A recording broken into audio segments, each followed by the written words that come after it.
நடிகை பிரீத்தி ஜிந்தாவின் கடனை பாஜக தள்ளுபடி செய்துள்ளதாக குற்றம் சாட்டி காங்கிரஸ் வசமாக சிக்கிக் கொண்டுள்ளது.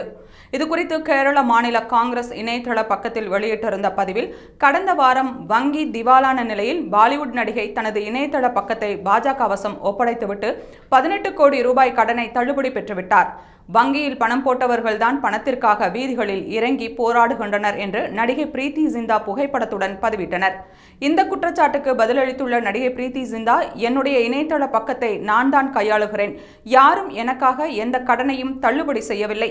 நீங்கள் குறிப்பிடும் அந்த கடனை 10 வருடங்களுக்கு முன்பே முழுமையாக திருப்பி செலுத்திவிட்டேன்.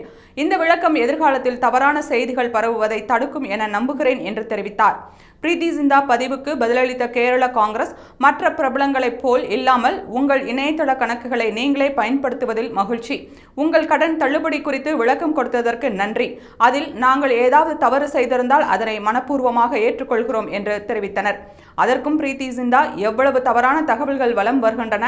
ஆனால் கடவுளுக்கும் சமூக ஊடகங்களுக்கும் நன்றி. பல பத்திரிகையாளர்கள் தவறான செய்திகள் வெளியிட்டதையும் உண்மை தெரிந்து அதனை திருத்தி மன்னிப்பு கோராதவர்களையும் பார்த்திருக்கிறேன். இதன்பின் என்னை பற்றிய செய்திகள் எழுதினால் அதில் சொல்லப்படும் செய்திகள் சரியா என கேட்டுக்கொள்ளுங்கள் என்று காங்கிரசுக்கு பதிலடி கொடுத்துள்ளார்.